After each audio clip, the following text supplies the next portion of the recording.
За өрөөмд үзэгчдээ студиэс би өнөөдөр бас шинэ зочинтой ярихаар урилаа. За энэ удаад бид бас нийгэмд өрнөж байгаа асуудал сэдвийн эргэн тойронд гол асуултуудад хариулт авахар хууль зүйн сайд Солонгог студид өрсөн өрөөмд хүргэе. Өрөөмд хүргэе. Монголд байгаа стратегийн ач холбогдолтой томоохон төслүүдийг буруу оролдоод байх юм бол бид Венесуэл болно шүү гэдэг нэг агуулга яваад штэ. За бүр товчхон хэлбэл одоо Солонгоо оюутлогоор бити оролдоод бай. Улсаа Венесуэл болгох нь ч гэдэг нэг юм агуулга яваад штэ. Би энэ дээр танаас хариулт авах гэсэн. Ер нь яавал одоо оюутлогоо төслийн юуг нь оролдохоор бид нэр Венесуэл болчих гээд байгаа юм. Яах ёстой? Ер нь оролдохгүй байна гэхээр бид нэр ямар үр ашгийг хүртэх ёстой? Оюутлогоо төсөл дээр Монгол улсын эрх ашгийг хамгаалж бид нар ажиллаж байгаа. Тэгээ одоо татварын маргаа үргэлжилж байна. Тэгээ өмнө нь бас юу болж исэн талаар мэдээлэл ярихаар хийсвэргүүцдэг хүмүүс байдаг. Одоо болж байгаа асуудлуудаар ингээд иргэдтэй мэдээлэл өглөөгээд улс одоо Венесуэл шиг болно гэж одоо зүйл бол байхгүй. Бидний хувьд Монгол улсын эрх ашгийг хамгаалж хийх ёстой ажлуудаа шат дараатаагаар хийгээл явж байна. Энэ төсөл өөрөө зүгээр ер нь таны бодлоор Монголд хэрэгтэй юу? Төсөл бол мэдээж хэрэгтэй. Бид нар гадаадын хөрөнгө оруулагчтай Rio Tinto компанитай энэ төслийг харилцан ашигтай хамтарч ажиллах шаардлагатай. Энэ бол дэлхийд одоо хүчин чадлаараа нөөцийнхөө хэмжээгээр топ 5-д ирэмтлэгдэх хэмжээний том зэс алтны уурхай. Гэхдээ анх бас хөрөнгө оруулалтын гэрээ байгуулснаас эхлээд бас биднэрт бас алдсан зүйлүүд байдаг. Маргаанда байгаа зүйлийг Монгол улсын эрх ашигт нийцүүлж шийдвэрлэх чиглэлээр бол анхаарал ажиллаж байна. Засгийн газрын ажлын хэсэг 2020 оны 8 сард байгуулагдсанаас хойш бас бид нар бас томоохон бас үр дүнгуудад хүрсэн. Өмнө нь оюутлогоо төсөл дээр засгийн газар 34% эзэмшээд 34% одоо ноогдох одоо энэ хувь эзэмшлээ зээлээр санхүүжүүлээд байсан асуудал бий. Тэгээ баялгаа ашиглуулад өрөнд ороод исэн гэдэг асуудал бол одоо бүрэн шийдэгдсэн. Бид нар 34% ноогдох үрийг одоо 100% тэглүүлсэн. Цаашдаа бас засгийн газрын хувьд хоригдлын санд стратегийн ач холбогдолтой орд газруудын 34% ноогдол ашгийг шууд шилжүүлдэг байхаар одоо хуулийн төсөл санаачлаад улсын хурлаар баталсан. Яг засгийн газрын ажлын хэсэг бас ажиллаж байгаад ажлын хэсгийг үгүйсгсэн, буруутгасан мэдээлүүд их гардаг. Тэгээд дөрөвнөөс яг энэ улсаа Венесуэл шиг болгочихгүй гэдэг бас энэ нийтлэл мэдээлэл гэсэн үнэтэй холбоотой байгаа л та. Сүүлийн үед энэ нийгэмд өгöd байгаа мэдээлэл чинь Солонгоо тэргүүтээ хүмүүс энэ төслийг бүр байхгүй болгохны гэдэг ийм л хандлага яваад байна л да. Тэгэхээр та бүхэн засах гэдэг юм уу, зогсоох гэдэг юм уу? Бид нар засах гэдэг байгаа. Тэгээ 2009 онд анх хөрөнгө оруулалтын гэрээ байгуулагдаад өнөөдөр бараг 15 дахь жил нь болж штэ. Энэ хугацаанд энэ хөрөнгө оруулалтын гэрээнээс болоод илүү их маргаан үүснэ үү? Эсвэл талуудын энэ харилцан ашигтай хамтарч ажиллахын суур нөхцөлийг бүрдүүлж чадуу гэдгээр маргаан дагуулсан зүйл их байгаа. Яг гэхээр бид нар өнөөдрийг хүртэл татварын маргаантай байна. Лондонгийн олон улсын арбитрийн шүүхтэр энэ асуудал одоо байгаа. Өмнө нь одоо ингээд байгуулсан одоо энэ гэрээ 30 жилийн хугацаатай гэрээ байгаа. Оюутлогоо төслийн хөрөнгө оруулалтын гэрээ. Энэ 30 жилийн хугацаатай байгуулсан гэрээнээс үүдээд маргаан үсэд идэг. Энэ маргааны бид нар мэдээж Монгол улсын эрх ашигт нийцүүлж шийдвэрлэхийн төлөө ажиллаж байгаа. Тэгэхээр аль болох одоо засч болох зүйлийг засаал. Тэгээ түрүүн би хэлсэн Монгол улсын эзэмшлийн 34% ноогдох үрийг бүрэн тэглүүлж чадсан гэдэг нь өмнө нь бас алдаатай хийсэн байсан асуудлыг засаал. Одоо яриа хэлцээ амжилттай болсон гэсэн. Танилуу чиглэж байгаа энэ одоо юу гэдэг компаничлсан маягтай ажил чинь юу юм гэхээр үндсэндээ Монгол улсын засгийн газар руу чиглэж штеп. Оюутлогыг 50 байлгачгаа. Татварын бити ухаатай эсхүүтэй. Татварын маргаан гарсан л юм байгаа үстэй хайчгал да гэдэг ийм агуулга уншигдэж байна үү танд? Юу нь тийштэй. Би 2020 оны 8 сараас хойш засгийн газрын ажлын хэсгийн гишүүнээр ажиллаж байгаа. Тэгээд энэ хугацаанд бол нэг тийм нөлөөллийн гэмээр бас ажлууд нэлээд гардаг л да.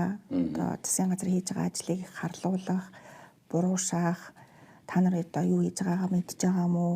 Тэр гэсэн үнцэг нэлээд гардаг. Дэлхийн өсөлт гээд төрийн бас байгууллага Монгол улсад бас салбар нь ажилладаг. Ер нь бол Монголд салбартай одоо төрийн бас байгууллага гэсэн. Ер нь нөлөө үзүүлэх зорилгоор, лобби хийх зорилгоор байгуулагдсан. Тэгээ Монголын бас нөлөө бүхий одоо нийтлэлчээд тухайлбал одоо Баабор, Цэнто гэдэг хүмүүсийн төрийн бас байгууллагаас төлбөр авч ирсэн гэсэн мэдээлэлүүд байдаг. Ер нь манаас шийдвэр гарах эрх мэдэл бүхий хүмүүст нэлээд хурж ажилласан зөвлөх үйлчилгээний төлбөрийг төлж исэн ийм л одоо байгуулга л да. Засгийн газрын эсрэг дуугарч байгаа ингээ олон хүн бас хаанаас санхүүжж байгаа вэ гэдэг асуултанд бас бид нар анхаарах ёстой. Тэгээд энэ бас санхүүжилтаа ч гэсэн одоо авж явахдаа Монгол улсын эрх ашиг бодож байгаа юу? Эсвэл одоо өөрт нь очиж байгаа тий энэ одоо төлбөр мөнгөнд одоо илүү анхаарч байгаа юу гэдэг. Сонгуул болоод өнгөрөхөд Солонгоо баяр цогт хоёр нэг улсад үлднэ гэж. Та энийг харсан уу? За ийм байгаа юм. За тэгэхээр би нэнтэй энийг сануулгаад хэлчихэд тэр нийтлэлийг бүтэн уншаарай. Тэгээ би энэ баяр цогт гэдэг хүнтэй холбоотой асуудал танаас асуух гэдэг юм. Энэ баяр цогт гэдэг хүн оюутлогоо төслийн анхны хилцээрийг ахалж исэн шүү дээ. Ахалж байхдаа ингээд та битэр шиг та одоо хөрөнгө оруулагч. Одоо ирээ оч юм. Би Монгол Улсын засгийн газар хэрнээ би танаа одоо хувьцаа гэж худалдаж аваад тэрийг их хэмжээний одоо ашиг орлого хүртэж мөнгө угаасан байдалтай ийм шинж тэмдгээр орлого олж исэн ийм нөхцөлд та битэрийн хоорондох хийгдэж байгаа хилцээр хэний талд ашигтай болох байсан бэ?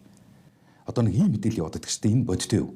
Монгол Улсын засгийн газрыг төлөөлөөд яриа хэлцээ хийж байгаа хүн ширээний нөгөө талд байгаа тий компанийнхаа одоо хувьцаа худалдаж аваад одоо тухайн одоо яриа хэлцээ үр дүнгээ шалтгаалаад хувьцааных нь үн өсөх юм байна гэдэг хүлээлттэйгээр хувьцааг нь худалдаж аваад ер нь маш том ашиг сонирхлын зөрчил гаргасан.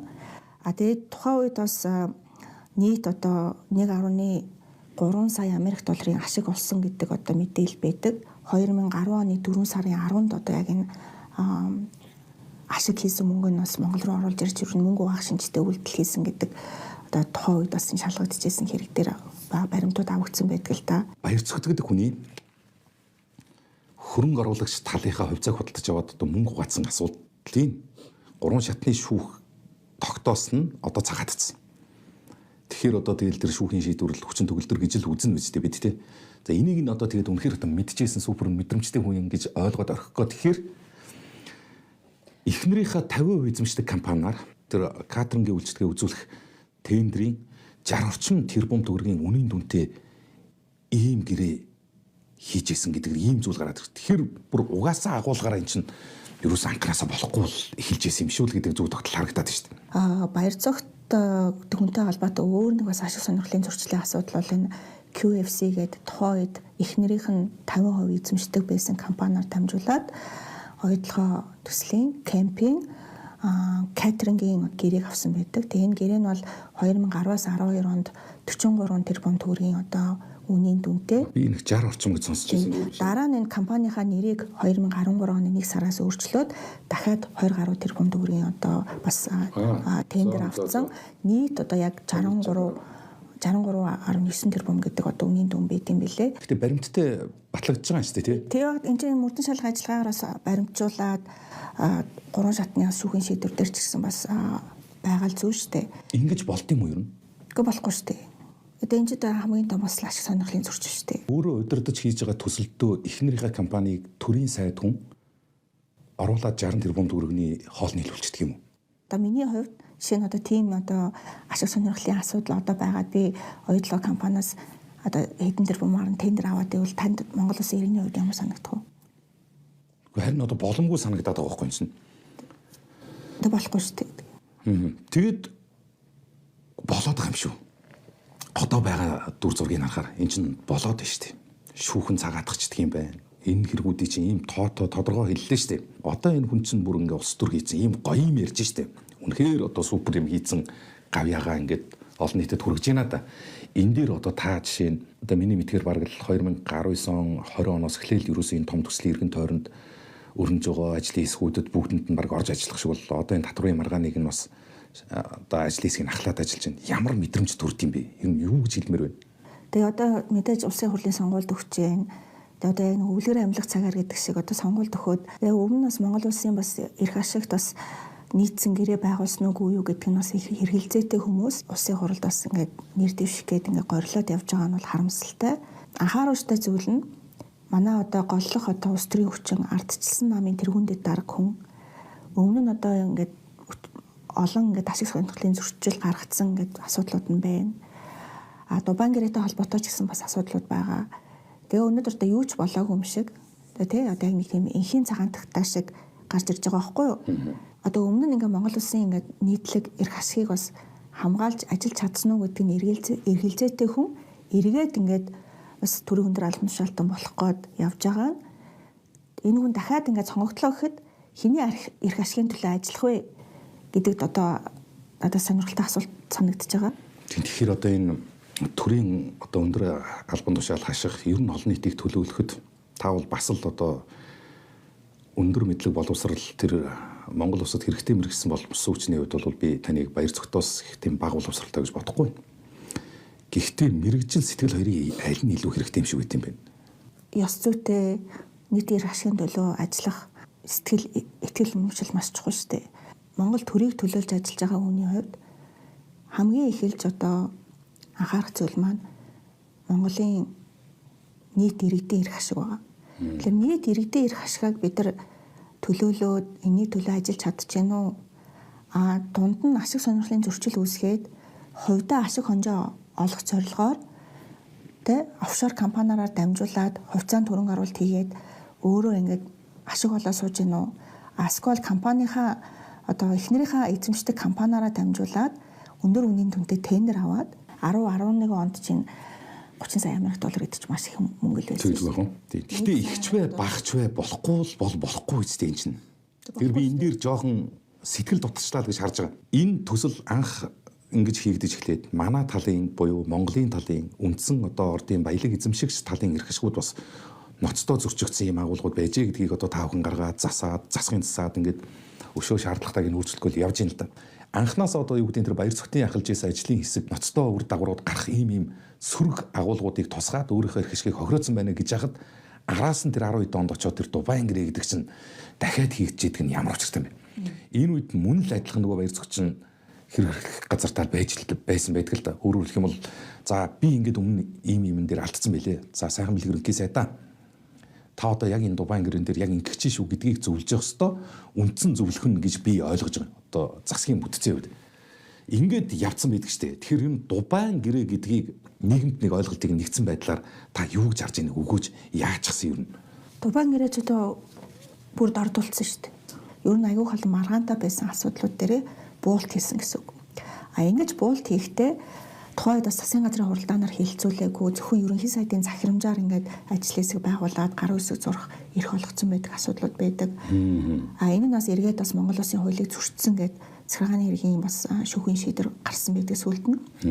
Хоёр дахь бас нэг ноцтой асуудал нь татврын асуудал бол ер нь бол альва бас Монгол улсын татвартай холбоотой асуудал бол улсын хурлын бүрэн эрхийн асуудал байдаг. Энэ улсын хурлын бүрэн эрхийн асуудлыг улсын хурлд огт зөвшөлтсөлгүйгээр шийдвэрлэсэн байдгийг. Яг тодорхой жишээ дурдах юм бол яг Эрдэнэс Монгол компанийн захирлаар ажиллаж байсан Бямсайхан Эрдэнэ соёлын компани захирлаар ажиллаж байсан Дааган болт гэдэг хүмүүс бас Дубай гэрээнд гар үсэг зурсан байдаг. Тэгээд Бямсайхны хувьд бас Рио Тинто компаниас бас зөвлөх үйлчлэгийн төлбөр авч ийсэн гэсэн асуудлууд байдаг. Цайхан бэлгийн засгийн газар гарч ирээд ер нь бол бүрэн буулт хийсэн байдаг. Авах ёстой татвараасаа болио гэж өөрсдөө саналаараа. Тэгээ өөрсдөө яг оюутлогоо компанийн Рио Тинто компанийн тавьж исэн бүх л асуудлуудыг хүлээн зөвшөөрөөд тэрнээс болоод бас Монгол улсын эрх ашиг ноцтой зөрчигдсөн асуудал байгаа. За юу гэсэн үг юм. Тэгэхээр ямар ч ер нь хэмэт санал сонсгоогаар шууд дур мэдээд хийж байгаа хэрэг юм уу? Их хурал дээр хийцээгүй. Тэр холбогдох хянах ёстой ажлын эсвүү дээр ороогүй. Одоо хайшин тэгээ баг аялж явж байгаа зурж байгаа юм. Австралийн нэг сонин байдгийг Австралийн бизнес санхүүгийн талаар мэдээлэл гаргадаг. Тэгээд тухайн үед Рио Тинто компанийн Зэсийн группийн захирал гээд Жан Себастьян Жак гэж захирал байсан. Гэрт нь одоо манай ерөнхий сайд байсан л байгаа юм л та. Тэгээд тухайн үед ингээ хүүхэд нь хурж ирээд нэг юм одоо газар зүйн хичээл дээр бас ингээ Монголын талаар юу гарахаар зөвлөгөө авч ийн гэж яриад. Тэгээд яг ингээ хүүхдтэй хамт ярьж сууж хагаад Дубай гэрээ ингээд баг шийдэгцэн гэдэг одоо мэдээллийг тэр Рио Тинтогийн захирал өгсөн байдгийг. Тэгэхээр ер нь бол Монгол Улсын засгийн газар яаж ажиллах ёстой тухайн үеийн процесс аяг болон хууль зөрчигдөж л энэ Дубай гэрээ хийгдчихсэн. Тэгэхээр бид нар айл талдаа л бас хариуцлагатай, зарчимтай байх хэрэгтэй. Тэгээ манай бас улс төрийн өндөр албан тушаалтнууд, улс төрийн өндөр албан тушаал хасж ирсэн тий бас хүмүүс ч гэсэн хариуцлагатай байх хэрэгтэй л юм л та. Тэгээд түрүүн хэлсэн баяр цогт гэдэг улс төрчийн хувьд харамсалтай тухайн үедээ Монгол Улсын засгийн газрыг төлөөлж яриа хэлцээ хийж байхдаа хэлцээ хийж байгаа компанийнхаа одоо хувьцааг худалдаж аваад би ямар хэмжээний ашиг олох уу гэд бодоод сууж ирсэн хүн. Асгүй бол одоо өөр нэг томоохон ноцтой асуудал нь эхнэрийнхаа 50% эзэмшдэг QFC гэдэг компани дээр 43 тэрбум төгрөгийн буюу тухайн үед 30 сая Америк долларын тендер оюутлогоо компаниас одоо аваад сууж исэн хүн тий Монгол Улсын эрх ашигт нийцүүлж одоо гэрээ хийсэн үү үгүй юу гэд иргэд маань бас тунгааж бодглох л та. Би бас яг оюутлогын төсөлтэй холбогдуулаад анх одоо яриа хэлцээ хийж явах үеийн протоколууд аюу олон материалтай танилцчихсан.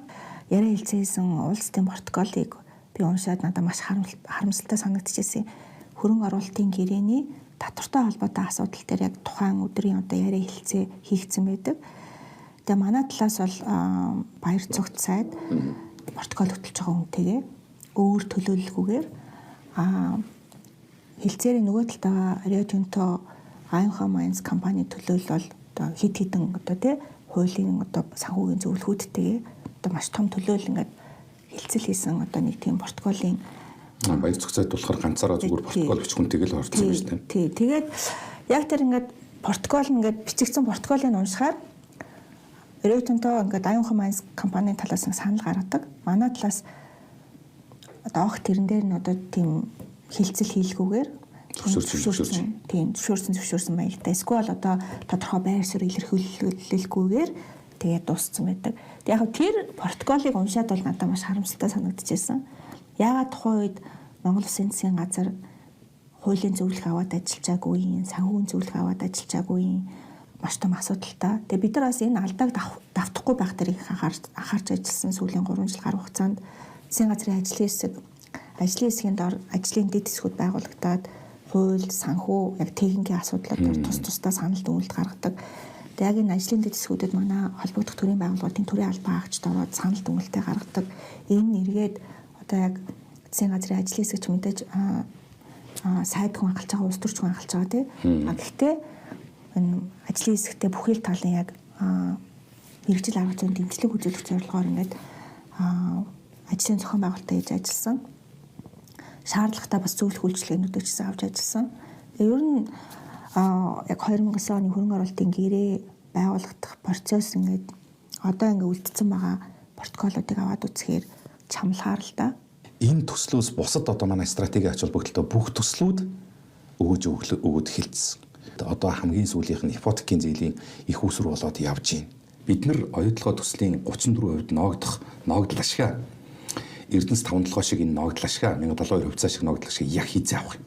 Татврын маргаан Монгол улсад нааштай шийдэгдэх юм бол том удахгүй авна. Оюун урны засгийн газар байгалийн баялагийг ард түмэндээ шууд хүртэх үндэсний баялагын сангийн тухай хуулийг батлууллаа. Монгол улсын үндсэн хуульд байгалийн баялаг ард түмний мэдэл төрийн хамгаалтанд байна хэмээн хуульчилсан боловч нийт стратегийн 16 ордын 7 нь Эрдэнэс Монголын харьяанд мөн стратегийн нөөцөд бүртгүүлэхгүй тулд нөөцийн суурь мэдээллийг нь өөрчилж ашигт малтмалын нөөц ашигласны төлбөр татвараас нуугдсан хэмжээний баялаг бүртгэлгүйгээр далд эдийн засгийг бүрдүүлэн оршиж байна. Оюун урны засгийн газар энэхүү баялагын хулгайг илчилж ард түмний мэдээлд байгалийн баялагийг эргүүлэн үндэсний баялагын санд төвлөрүүлнэ. Үндэсний баялагын сан нь ирээдүйн өв сан, хөгжлийн сан, хуримтлалын сангаас бүрдэх бөгөөд Норвегийн баялагын сан болон Сингапурын хуримтлалын сангийн жишг загварт тулгуурлажээ. Ирээдүйн өв санд ашигт малтмалын нөөц ашигласны төлбөрөөс бүрдэх бөгөөд олон улсын зах зээлийн санхүүгийн хэрэгсэлд хөрөнгө оруулах замаар өнөөгийн үнцнийг өсгөх, арвижуулах болно.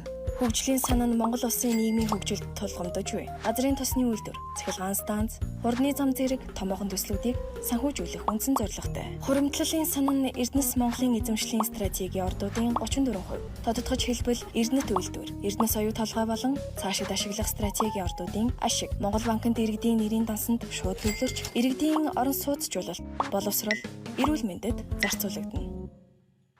Rio Tinto компани Монгол улсад одоо татвар төлөх, ногдол ашиг төлөхөөс өмнө хэмжээний одоо мөнгө урсгалын одоо оюутлогын компанийн орлогыг нь зээлийн хүү, менежментийн төлбөр хэлбэрээр өөрсдөө шилжүүлж аваад идэг.